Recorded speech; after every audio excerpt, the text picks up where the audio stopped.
Before phones told us where to turn, and before voices from a satellite could reroute our every wrong move, we planned road trips with paper maps. The kind you had to unfold like a treasure map that creaked with possibility. They were always slightly torn at the creases, always out of date by a highway or two. But they felt like adventure. Real adventure. Because back then, getting lost wasn't a glitch. It was part of the plan. We'd gather around the kitchen table the night before, sipping instant coffee or maybe a cold soda, laying out the map like generals before a campaign. Someone always brought a highlighter. Someone else brought snacks. And between the laughter and bickering over which route had the best views or the least potholes, we marked our journey with crooked lines and hopeful hearts. We didn't care if the drive was long. That was the point. The car itself became a little world, its own moving universe, filled with the smell of gas station air fresheners, the hum of the engine, and the constant reshuffling of cassette tapes. Because the real co-pilot wasn't a machine. It was music. We had mixtapes labeled by season, by mood, by whoever had a blank cassette, and a radio nearby the night before. The tape would start with a song that made everyone smile. Maybe the Eagles, maybe Fleetwood Mac, maybe Johnny Cash, if someone was feeling dramatic, and then roll into a collection of tunes that defined the trip before it even began. If the tape jammed, we'd laugh. If it rewound too far, we'd just sing the intro again louder. Windows were rolled down, even if the air conditioning worked just fine. There was something about the wind in your face hair whipping wild that made you feel alive. You'd stick your arm out and make it ride the wind like a plane wing. And if you passed a trucker, you bet we'd do the arm pump for a honk. It was tradition. It was victory. There were no podcasts, no playlists generated by algorithms, just the random brilliance of radio stations fading in and out as we passed through towns with names we couldn't pronounce. And every now and then a DJ would play a song that hit just right, and for a few miles the car would fall silent, except for the sound of all of us quietly living that song together. We packed sandwiches in foil, not because we couldn't stop, but because there was something comforting about biting into something from home halfway to nowhere. Pickles wrapped in napkins, soggy lettuce, a thermos of coffee that tasted slightly like yesterday's, and it was perfect. Rest stops weren't just for bathrooms. They were for stretching your legs, reading odd flyers about local attractions, and maybe snapping a photo in front of a giant fiberglass dinosaur or a pecan-shaped billboard. And every so often we'd take a detour. Not because the map said so, but because a hand-painted sign promised the world's best pie or the world's biggest something. And here's the thing, we trusted each other more back then. We had to. You couldn't just type in a destination and zone out. The person in the passenger seat had to read the map, had to pay attention, had to say turn left at the blinking yellow light, not the one before it. And if we missed it, we didn't blame anyone. We figured it out, together. That road trip wasn't just a way to get somewhere. It was the thing itself. The shared glances, the bad jokes, the fights over where to eat, and the relief of finding a gas station just in time. It was the soundtrack of an era when being in a car with someone meant you really saw them. You really talked. And by the time we pulled into the motel or campsite or grandma's house, sunburned, tired, a little sweaty, we weren't just closer to our destination. We were closer to each other. Because the road trip wasn't about the miles. It was about the moments. It was about who sat in the back seat, and who got the front, who sang along, and who just stared out the window lost in thought. It was about long stretches of silence that weren't awkward, just peaceful, the kind of quiet that only comes when you're completely comfortable. And it didn't matter if it rained, or if the AC broke, or if we missed the turn by 20 miles. Those things became part of the story.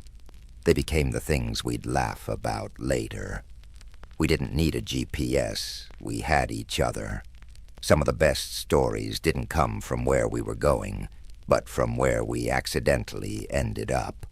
A wrong turn that led to a roadside flea market. A missed exit that brought us to a field of sunflowers. A closed road that made us reroute through a town that smelled like cinnamon rolls and wood smoke. And those places stuck with us. We met people we never planned to meet.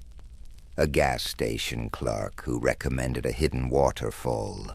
A farmer selling peaches out of a pickup truck. A waitress at a diner who told us which pie to avoid and which one tasted like summer. They weren't just blips in our day. They became part of the mosaic.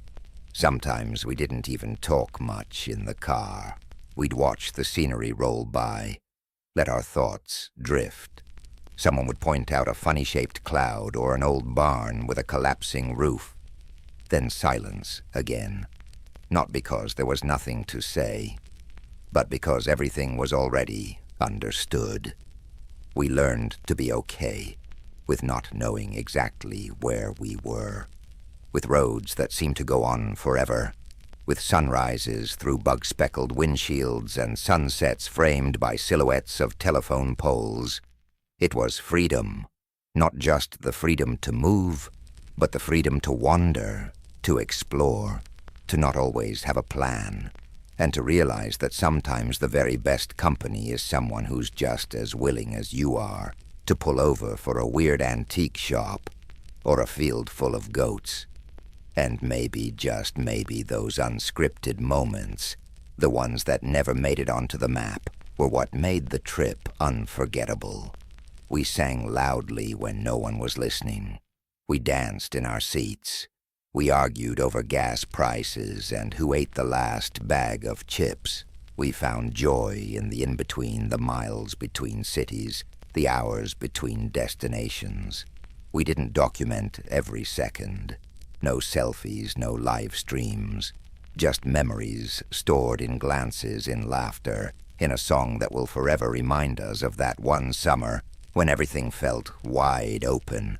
Even now, when the roads are more crowded and the radios have gone digital, sometimes, if the wind hits just right, we remember what it felt like to ride without directions, guided only by music, the road, and each other.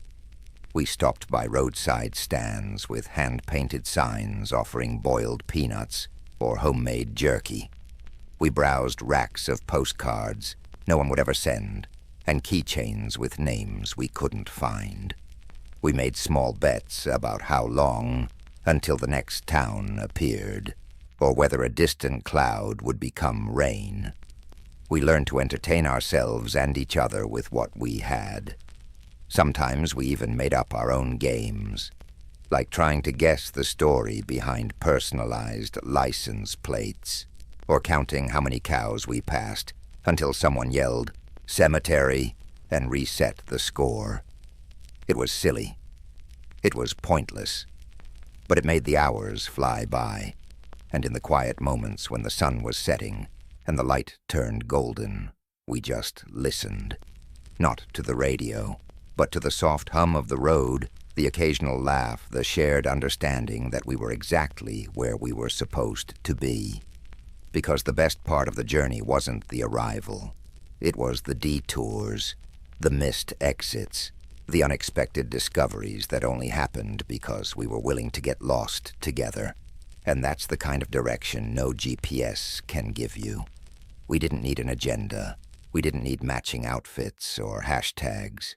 All we needed was one more hour of sunlight, a full tank of gas, and that feeling in our gut that something good could happen just around the bend. And what happened next was never in the brochure. It was in the way someone cracked a joke right when tension was thick. It was the unspoken agreement to stop at the scenic overlook, even if we were behind schedule. It was rolling into a tiny town and finding a county fair we didn't know was happening and deciding to stay. There were rides that squeaked and smelled of grease games we were sure were rigged, and food that was definitely fried too many times, but none of that mattered. We were just happy to be somewhere that felt like a postcard come to life. Someone bought a funnel cake.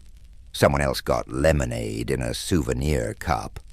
We wandered between booths, selling local honey tie-dye shirts and jars of pickles.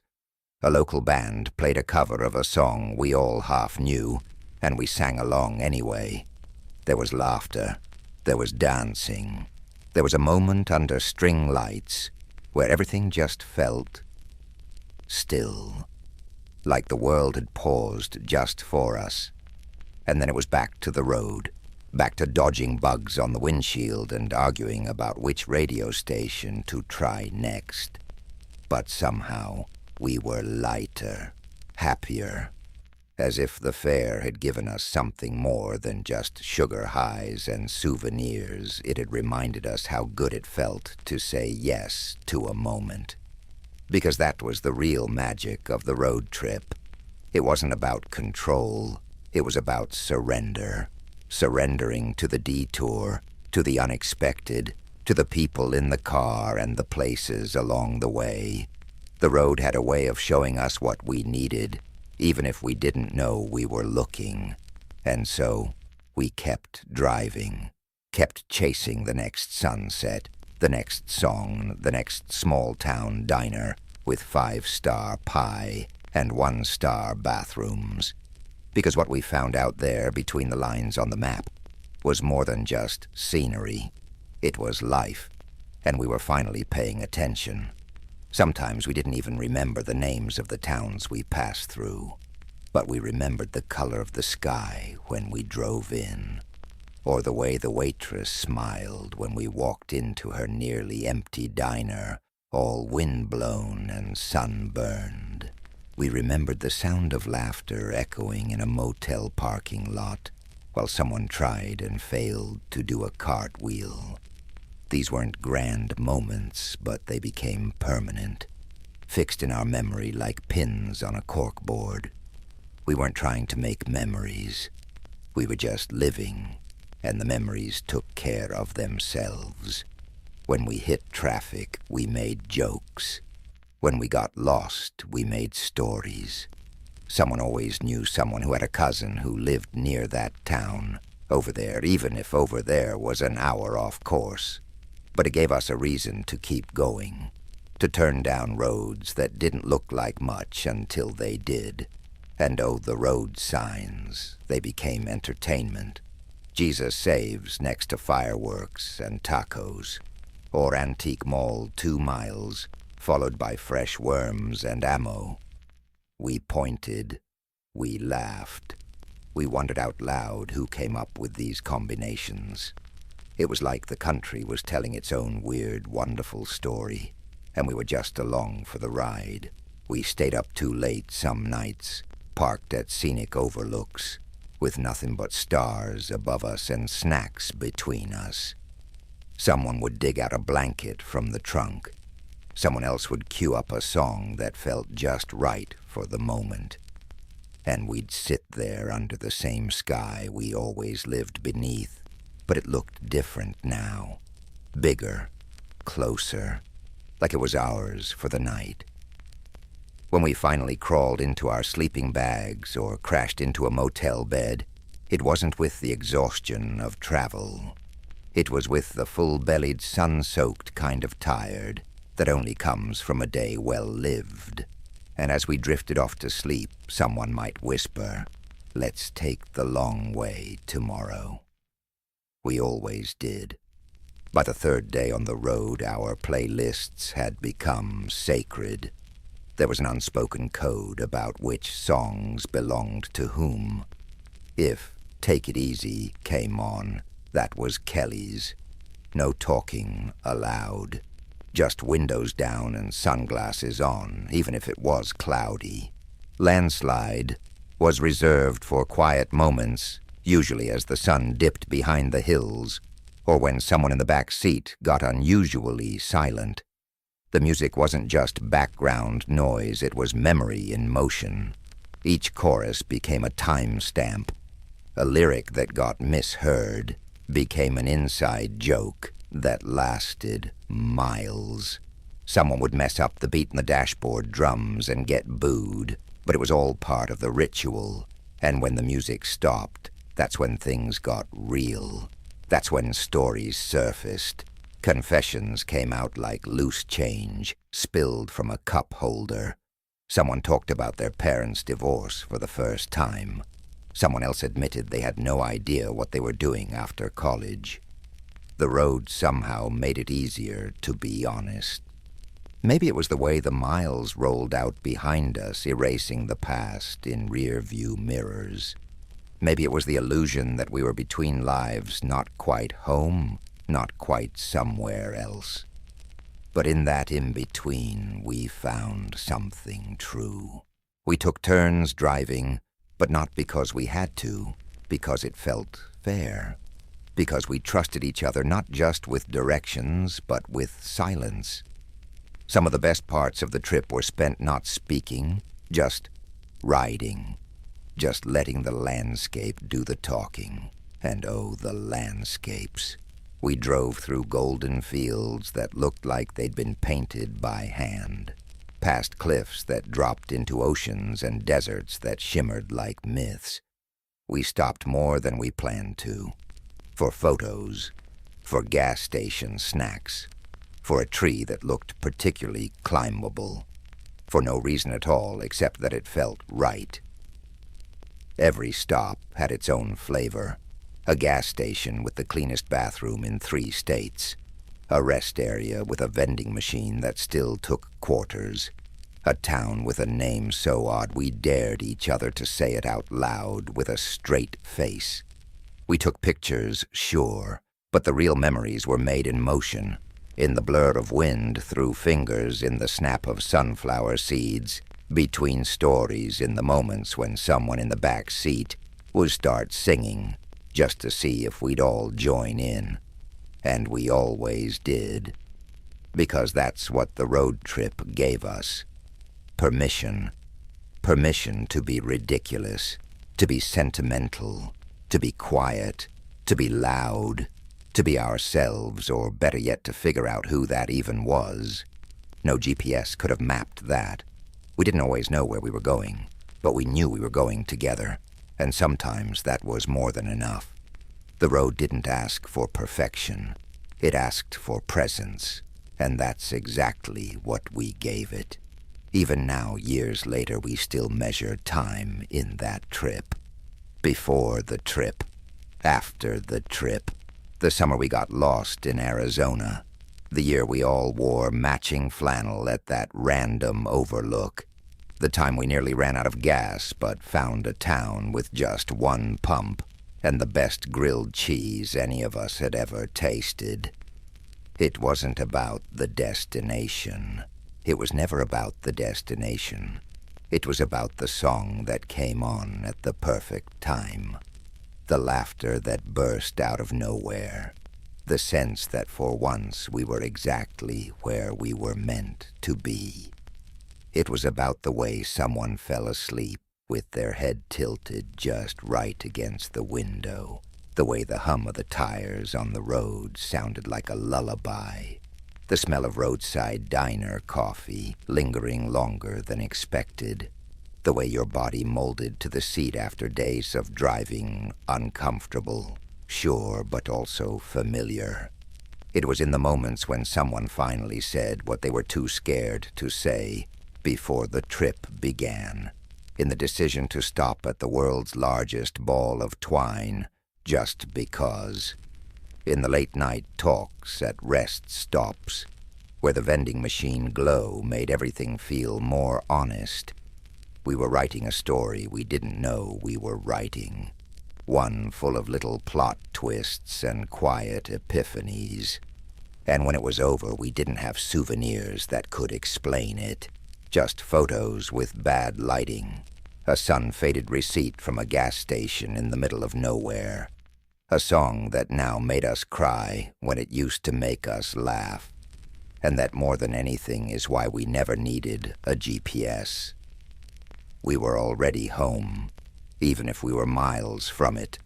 There was always that one diner, not the one with great Yelp reviews or a trendy mural, but the one with mismatched mugs, a jukebox that barely worked, and a waitress named Bev who called everyone Hon.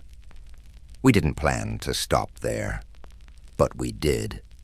Twice. And the second time, Bev remembered us. Not by name, but by the fact that one of us ordered pancakes at 4 p.m., and another tried to pay in Canadian coins.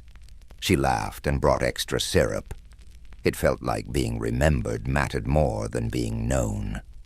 That's what the road gave us, these unexpected bookmarks. Small, insignificant-seeming moments that stamped themselves into our lives.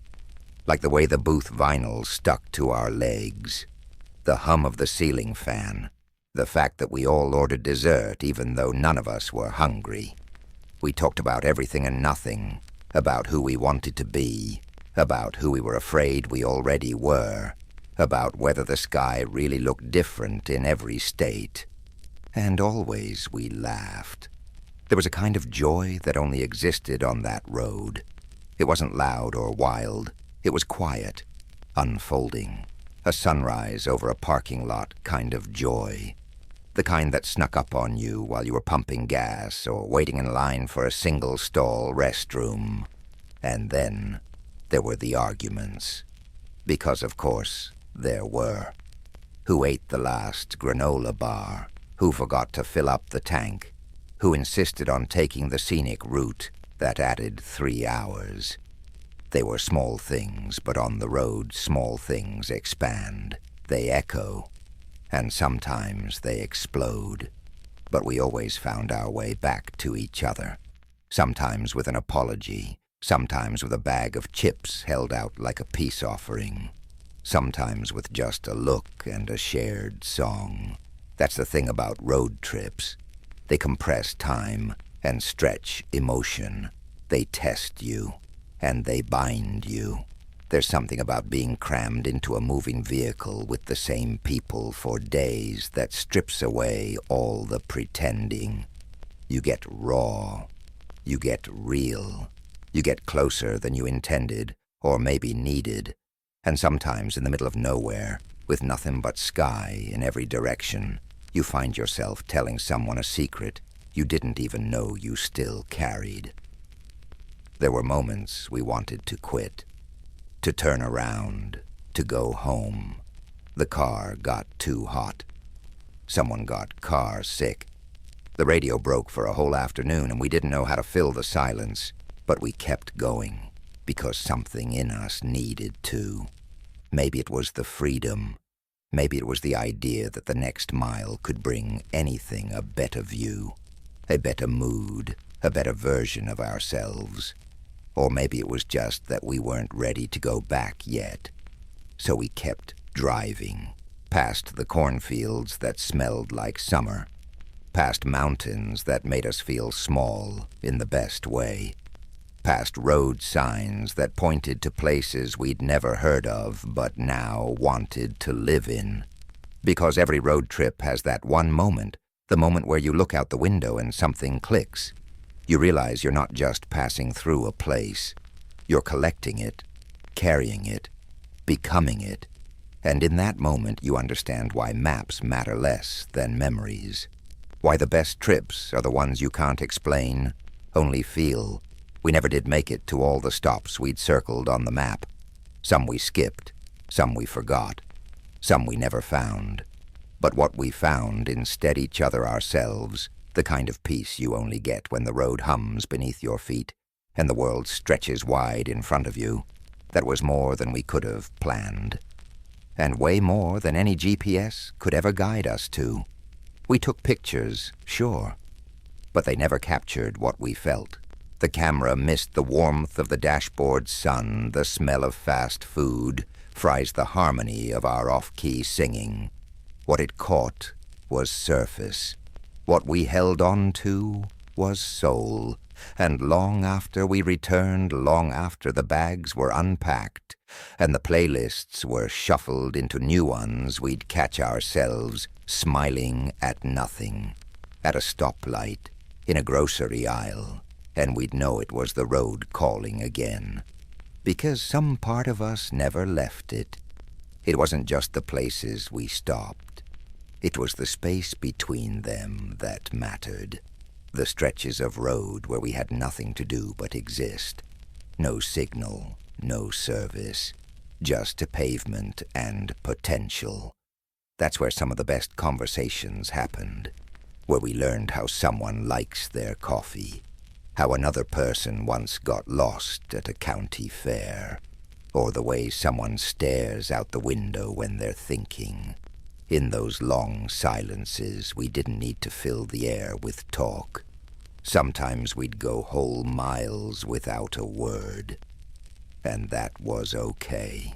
It meant we were comfortable, that the quiet had turned into something shared instead of something awkward. We learned the rhythm of the car, the click of the turn signal, the slow whine of a tired engine, the way the air conditioning made someone's hair flutter, the way music skipped if someone leaned too hard on the console. We made up games, count the out-of-state plates, spot the weirdest roadside attraction, guess the backstory of the driver in the car beside us. And always there was music. Not a perfectly curated playlist, but the kind that evolved with us. Some songs we sang loudly, others we let play soft and slow, and there were always a few that brought us all to a hush, because they reminded us of something we hadn't thought of in years. The car became a memory machine. One song triggered another. One story led to a tangent. One laugh opened the door to another one. We had a rule: no skipping songs. Every track had its time. Even the cheesy ones, especially the cheesy ones, because they made us feel something, and on the road that was enough. We passed fields and fences, trains and trailers, motels with flickering signs, and diners shaped like castles. The world was weird and wonderful, and we got to watch it unspool 1 mile at a time. No rush, no deadline, just movement. Sometimes we chased the sun. Sometimes it chased us. And always we kept going. Because the road wasn't just taking us somewhere. It was making us something. And somewhere along those endless miles, we realized we weren't just traveling with friends. We were traveling with parts of ourselves we hadn't met yet. We were growing together. We noticed the sky changed its mood with every 100 miles, stormy in one county, golden in the next. Someone would point out cloud shapes like kids again. That one looks like a dragon, that one like a hamburger. And somehow it never felt silly. It felt like honesty. We'd stop for gas and end up talking to the guy at the next pump about his dog, or spend 15 minutes trying to figure out the vending machine in a rest stop that hadn't been updated since the 80s. Even those tiny moments became part of the trip. We started calling them side quests, and when someone finally dozed off in the back seat, blanket wrapped around their shoulders, mouth slightly open, we all got quieter. Not out of obligation, out of respect. Like the road trip itself had taught us to be gentle. We didn't always know where we'd end the night. Sometimes it was a motel with keys on metal rings. Sometimes a campsite under a sky riddled with stars. Once it was just the car parked at a scenic overlook. We laid the seats back, pulled out jackets for pillows, and let the night wrap around us like an old song. And that night, someone said, half asleep, "This is the kind of stuff we'll talk about when we're old." We didn't know then how right they were. Morning always came gently. Not with alarms or blaring phones, but with the soft glow of sunrise slipping through the car windows. Someone would stretch in the back seat. Someone else would fumble for the thermos, and we'd all breathe in that mix of stale chips, worn leather, and fresh hope. There was something magical about those first few minutes of a new day on the road. No responsibilities yet, no traffic, just the soft rumble of tires waking up with us. We didn't always know where we were, some town with a name we couldn't pronounce, or a rest stop with more squirrels than people. But it didn't matter. We were together. That was the point. Breakfasts were humble. Gas station muffins, bananas that had somehow survived the journey, instant coffee that tasted slightly like regret, but somehow made us laugh harder, and then we'd be off again. The car wasn't just a vehicle. It was our clubhouse, our confessional, our sanctuary. We talked about everything and nothing, future dreams, old crushes, that time someone almost burned their eyebrows off lighting fireworks. The kind of stories you only tell when you know the road won't judge you. We had inside jokes that no one else would understand. Code words for places we didn't like. Nicknames for restrooms and vending machines. We once named a pothole Gary because someone hit it so hard it felt personal. We got lost, of course. Maps didn't help. Signs confused us. But nobody panicked. That was the beauty of it. There was nowhere we had to be, not really. Getting lost was just another kind of adventure. One day we pulled over for a stretch break and ended up playing frisbee with a group of kids we didn't know. Another day we spent an hour trying to help a turtle cross the road. These weren't delays. They were highlights. We started to understand something. The world was smaller than we thought, kinder than we expected, and filled with more stories than we'd ever be able to hear. Sunsets became our signal to start looking for a place to stop. Golden hours turned the road into liquid gold. Every tree became a silhouette. Every building glowed like it had something to say. At night we'd sit in a circle on motel beds, on picnic tables, on the hood of the car.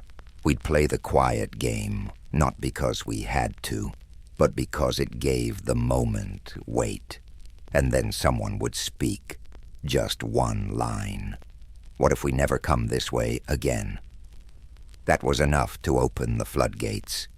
We weren't just making memories. We were making meaning. The trip wasn't about getting somewhere. It was about learning to be present, to be open, to be honest, and to be amazed at how sometimes the best destinations are the people sitting right beside you. We'll never forget those days, not because of what we saw, but because of how we felt. Like the world was wide open, like we belonged to it, and it belonged to us. Sometimes we'd document the smallest moments, scribbled notes in a travel journal, Polaroids held together with rubber bands, or recordings of late-night conversations on a handheld cassette player. They weren't polished, they weren't pretty, but they were real. We even had a tradition. Every time we stopped somewhere new, someone had to pick a random object to keep: a bottle cap, a receipt, a weird pebble. We called it souvenir roulette. It made for a messy glove compartment and a very confused future use trying to remember why we kept a napkin from a diner in Utah. But those little items became relics, not of the places, but of the people we were when we were there. When the trip finally ended and the miles turned into memories, we all felt it, that quiet ache, that says something just ended. We hugged longer. We promised to stay in touch. And we meant it, even if life had other plans. But every so often we'd hear a song from the road trip playlist or see a car just like the one we rode in, and something in our chest would hum. Not with regret, with gratitude, because we had lived something rare, and the road, the music, the laughter, the quiet had given us more than we could have asked for. It gave us each other, and that was enough. Some of our best lessons weren't spoken. They were absorbed, in the way someone handed over the O-chord without a fight, in the way we all shifted our seats to block the sun from someone's face, in the unspoken rule that whoever was driving got first dibs on the snacks. Those gestures taught us how to care, how to share space, how to be aware of others even in our most tired, grumpy, sunburned selves. Sometimes when things got tense, a wrong turn, a bad diner meal, a flat tire, we learned how to pause, not to fix it immediately, but to let it be, to let the moment cool down on its own. Road trips teach patience the hard way, but they teach it well. We started noticing things, the shape of clouds, the way gas prices changed from state to state, the hidden beauty in truck stops. Someone started a game where we had to find the weirdest item in every convenience store. The winner was a peanut-shaped soap dish with googly eyes. By the second week, we had routines. Certain songs always played in the morning. Certain snacks belonged to certain people. Someone was in charge of finding local radio stations. Someone else took pictures of every animal we saw, including a pigeon with a mullet-looking feather pattern that became our unofficial mascot. And as the days blurred, we found ourselves saying things like, "Remember that curve outside Amarillo?" And everyone would nod, even if we didn't remember why. The point wasn't the memory. It was the feeling that shared, knowing that invisible thread. We saw sunrises through cracked windshields and sunsets from parking lots. We chased storms just to see the lightning. We learned the names of trees we'd never seen before, and we marveled at how the stars looked different depending on where you stood. When it rained, we let it. We didn't rush for shelter. We danced in it. We got soaked and called it freedom. These weren't just stories for later.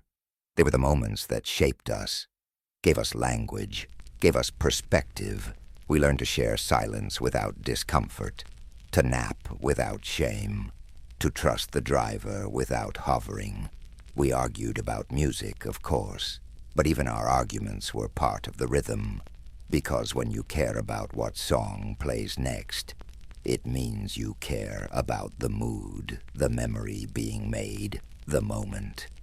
Long after the trip ended, those lessons stayed.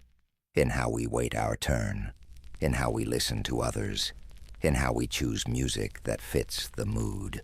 Because somewhere between mile marker 12 and 12,000s, we learned how to be human, together. There was always one stretch of road that became our favorite, not because of what it looked like, but because of how we felt driving through it.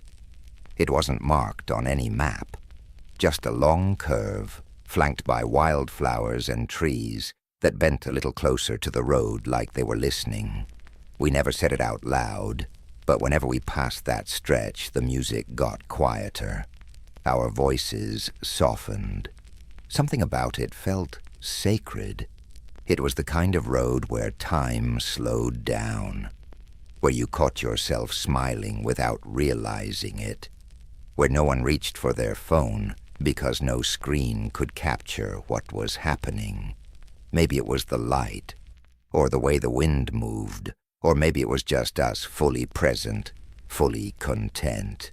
We made up stories about the towns we passed through, gave fake names to gas stations, pretended we were in a movie, and this was the montage scene. Sometimes someone would start singing and the rest would join in off-key and unafraid. Other times we'd sit in a quiet harmony, each lost in our own thoughts, yet still tethered by the same experience.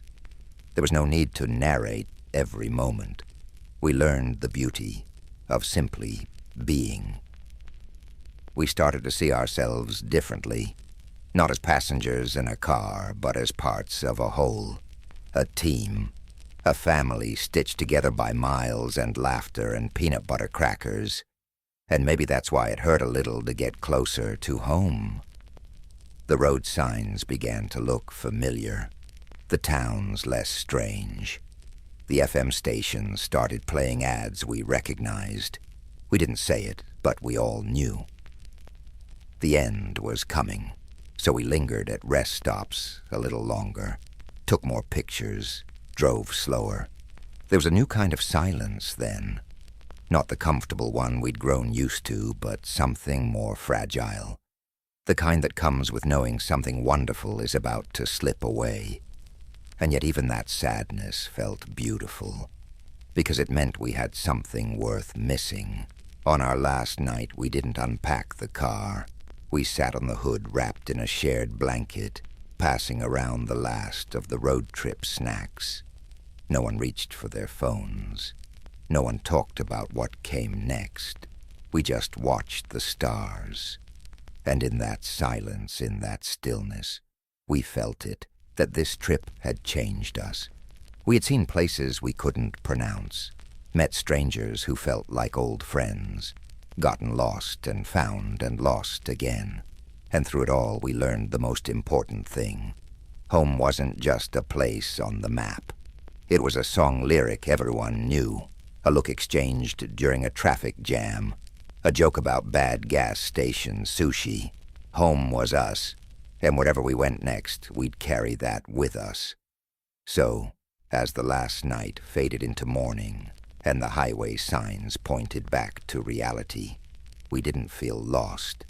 We felt lucky, because not everyone gets to be part of a road trip like that. One with no GPS, just good music, and even better company.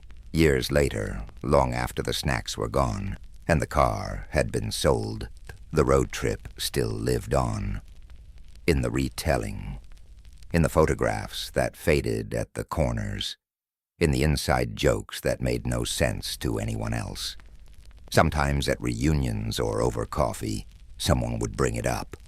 Remember that gas station with the haunted bathroom? Remember Gary the Pothole? Remember how we all sang that one song, like it was a national anthem, and we'd laugh. Not just because it was funny, but because it brought us back. Those memories became a compass, something we carried with us into the next chapters of our lives. They reminded us who we were when we were free, when we had nothing but a tank of gas, a shared playlist, and each other. And every now and then one of us would take a new trip. Different friends, different routes, but always at some point they'd send a message. It's not the same, but it's still good. Because once you've done a trip like that one without schedules or GPS, only instinct and joy, you never fully return to the old way of traveling. You chase that feeling. You recreate it in small ways. By saying yes to spontaneous detours, by choosing a song over a destination, by letting silence ride in the car with you. That road trip wasn't about the miles we drove. It was about the space we gave ourselves to feel, to grow, to connect. It was where we learned that the best parts of life aren't always planned. Sometimes they're found in the middle of nowhere, on a Tuesday, with crumbs on your shirt, and music playing way too loud, but you're smiling, because somehow, someway, everything just feels right. And if you're lucky, you'll get to feel that again, not because of the road beneath you, but because of the people beside you, and the music always playing in the background. Years pass, and the roads you once knew by heart are repaved or renamed. That old diner might be gone, and the radio station that played your favorite song now plays a different genre.